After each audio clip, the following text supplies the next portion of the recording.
Yeah, hello everyone. This is my thesis. It's about lithium production in the future and its impacts on the EU. And my supervisor is Professor Valentin Tro, and my subject reviewer is Professor Mika Hawk.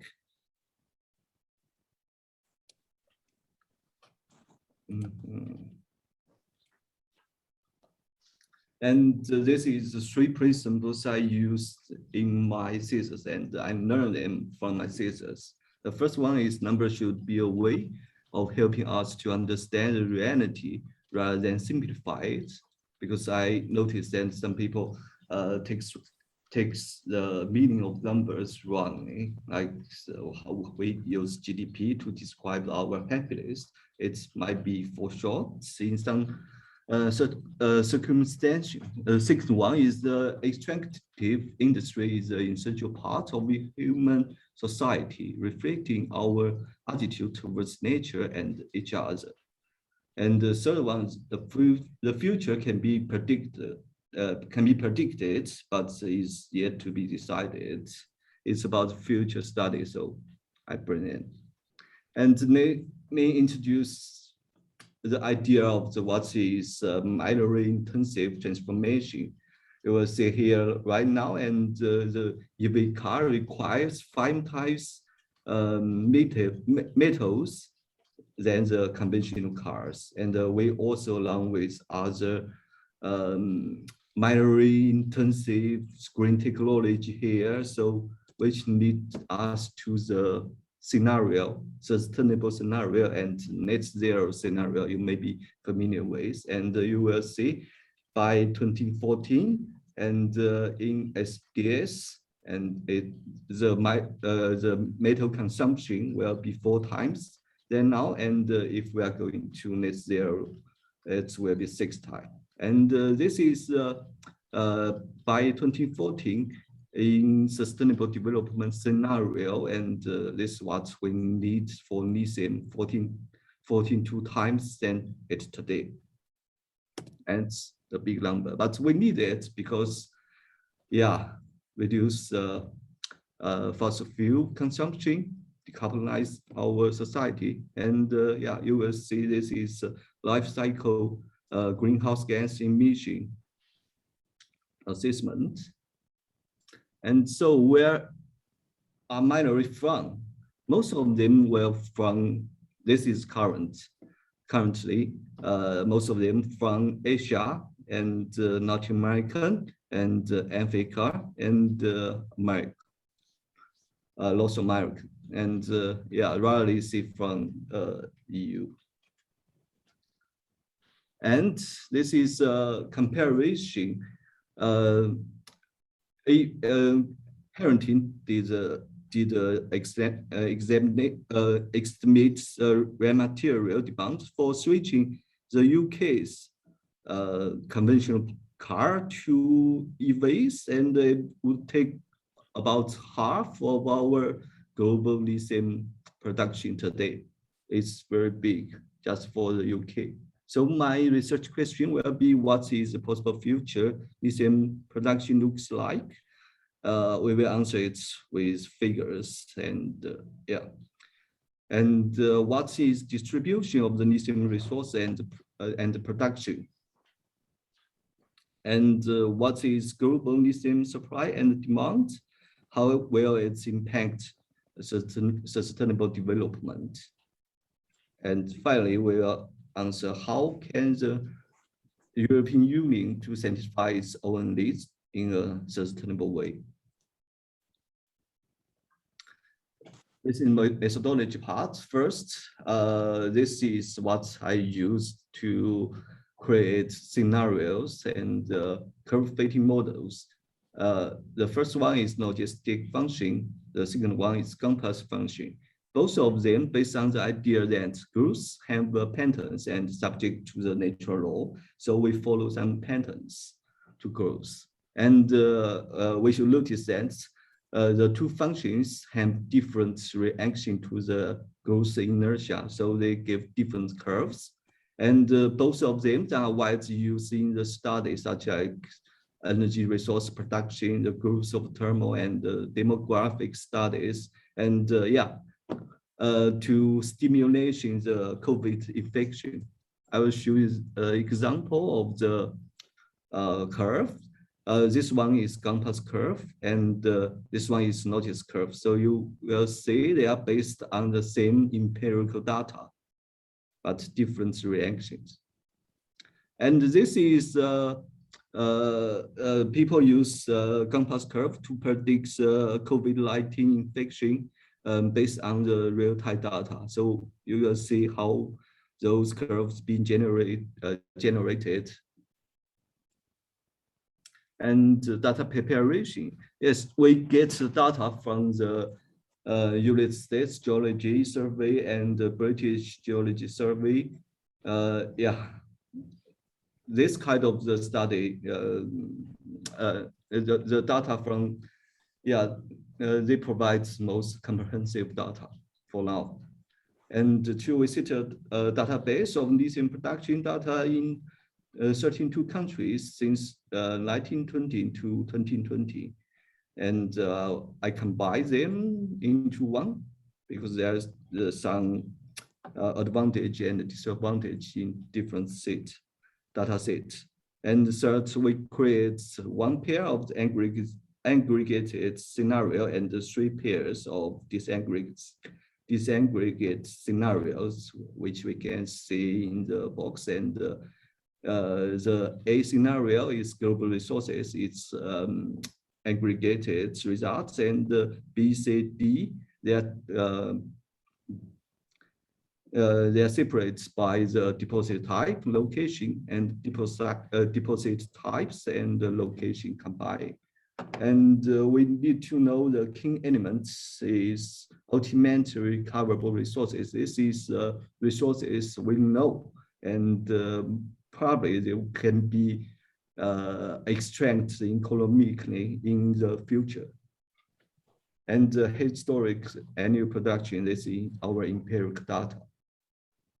So there is some limitation and uncertainty in the model, and the prediction curves relies on the quality of the empirical data because there is some, it's quite a long time, so there is some uncertainty in the data. And two, the growth potential, the potential growth and resources could change the results because there is not of the investment in the exploration. So lithium resources may be increased, but not that fast.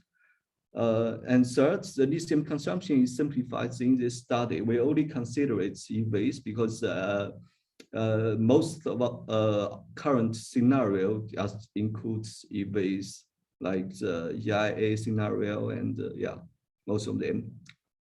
And uncertainty in supply chain, because situation always change. Some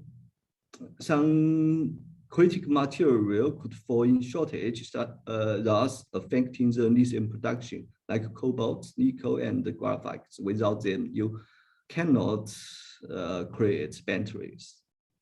And the impact of COVID-19, it has been known that many mines has been suspended because of COVID, especially in Latin America.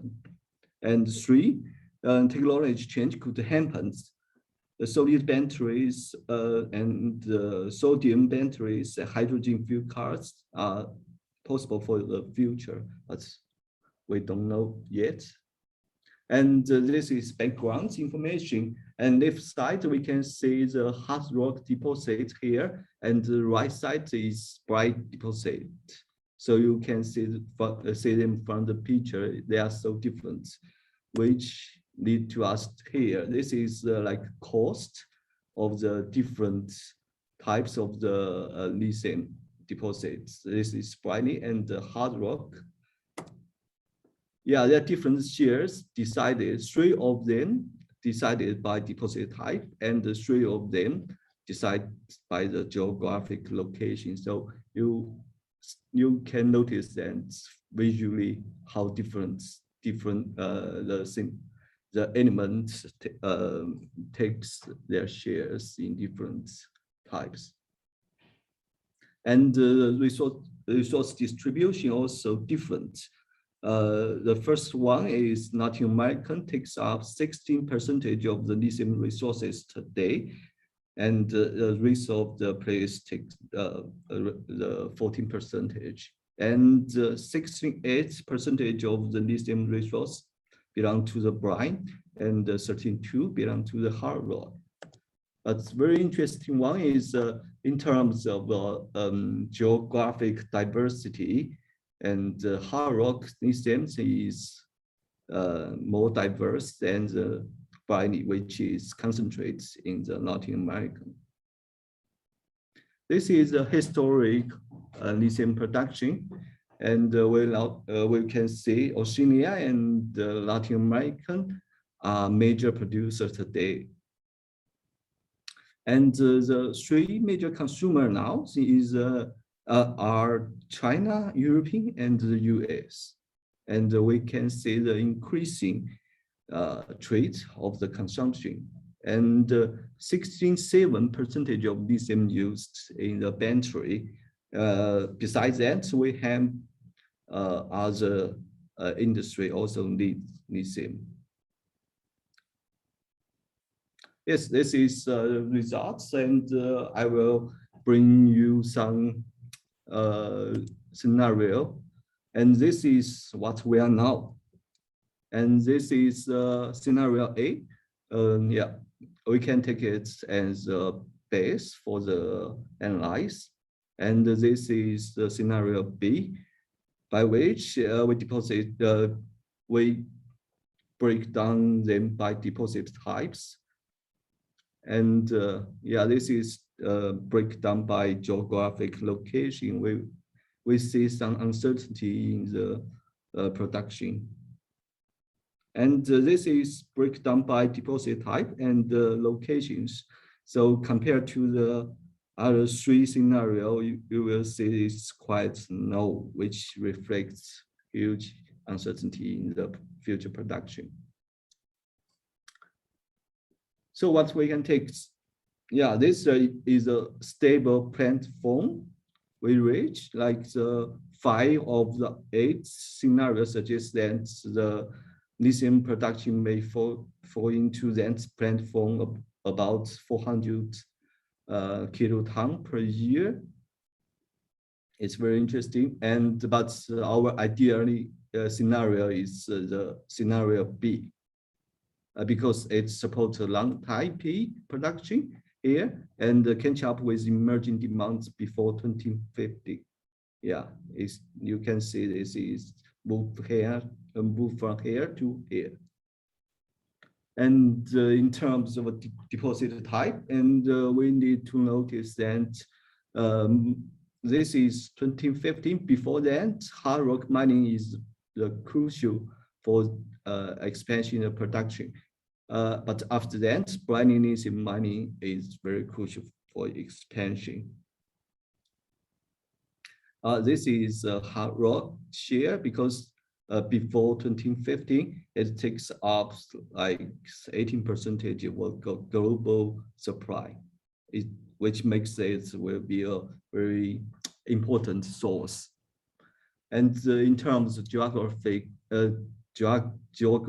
location, Australia will be the pillar for supply chain before 2050, and Latin America will take up most lithium production since 2050.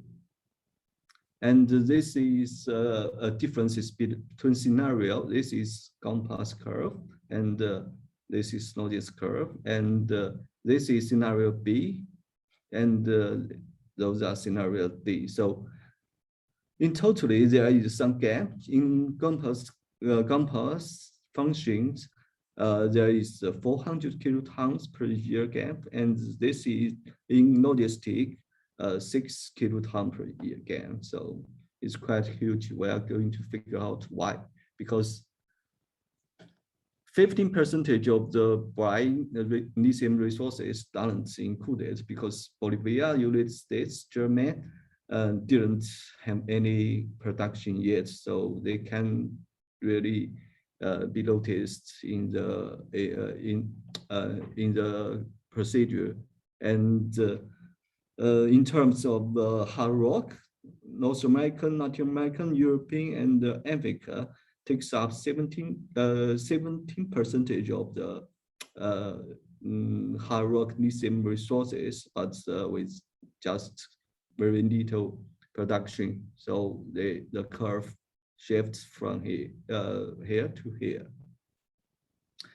So this is the reason we make what if scenario in which we assume that Argentina will expand the production like Chile did, so the curve change from here to here. And the European will expand the production in the near future, and Australia. So you also see the change of the curve. And this is what if scenario in global, and compared to the original one, we can take the EU and Argentina can contribute to 300 kilotons per year lithium outputs in average. And the EU will be an essential producer from 2014 to 2016. And even the EU and Argentina can expand production, and they will not change the production before 2040. Yeah, this is lithium future consumption. And this is a comparison between the supply and the demand. So SD scenario will surpass all the scenarios before 2030, and it's quite sharp. And in terms of 2015 here, and the most scenario will locate between here. So it's covered, yeah, most of the no demand prediction, but the high prediction is not be covered. And the what if scenario can reach 1 million tons per year. So it's quite high here. And in terms of the EU, this is the EU consumption prediction, and this is original prediction here. So there is a huge gap, which means the EU will be extremely external dependency in terms of raw material. And this is what if scenario. We know that by 2030, EU can cover its half of its demand, but we also notice that EU needs 15 years to expansion their production to be an essential supplier. So there is a lithium supply and demand stress. So, and the supply sides, there is a sustainable challenge. Of course, there is some supply insecurity in short time and long time. And the demand sides, we need decarbonization. So how to ease them to increase the yield and reduce the demand, of course. And how? Diversify the hard rock production can increase the supply security and also increasing resource by exploration is a way. And we need a global sustainable supply chain to secure all of them. And the demand side, there is nothing we can do, like alternative battery technology, reforming our transportation system, shift to the public transportation system, and establish a recycle system, and expand the life expectancy of batteries, and lifestyle change, way biking. And from the EU perspective, I think the EU could be a consumer and supplier at the same time, because resource availability, like percentage of global lithium in the EU, which is more than Australia. Australia is the biggest supplier today, and second, huge foreseeable demand, because we have green transition and green recover, yeah. And the EU have the advantage in infrastructure, stable legal system, and skilled labor force and the financial market. This is requirement. This is requirement for the expansion of the production. Yeah, very favorable for that. And fourth, yeah, it's providing local raw material is very good to foster the emerging battery industry in the EU. It can reduce transportation and benefits cost reduction and also for benefits for the industry, ecology, raw materials security, and provide us sustainable product. Fourth, it can reduce a sustainable burden in global material supply chain and transport, because reduce transport emission, and we can impose more comprehensive life cycle management and put less environment pressure on Latin America, because the EU, the Latin America is the biggest exporter for the EU. If the EU don't mind, and the lithium will come from there.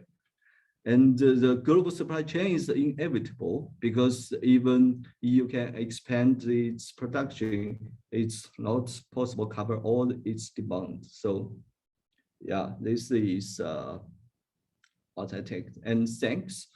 Yeah, first I want to thank my supervisor, Professor Valentin Cho, and my subject reviewer, Mika Ho, and I really appreciate your help during this project, and yeah, I'm so appreciative about you providing me the opportunity to take this thesis. And I also want to thank my family. Without them, I maybe cannot finish this. And yeah, also to my classmates, I spent quite worthy 2 years in Uppsala. And lastly, I want to thank Scorsia, who organized this presentation. Thank you.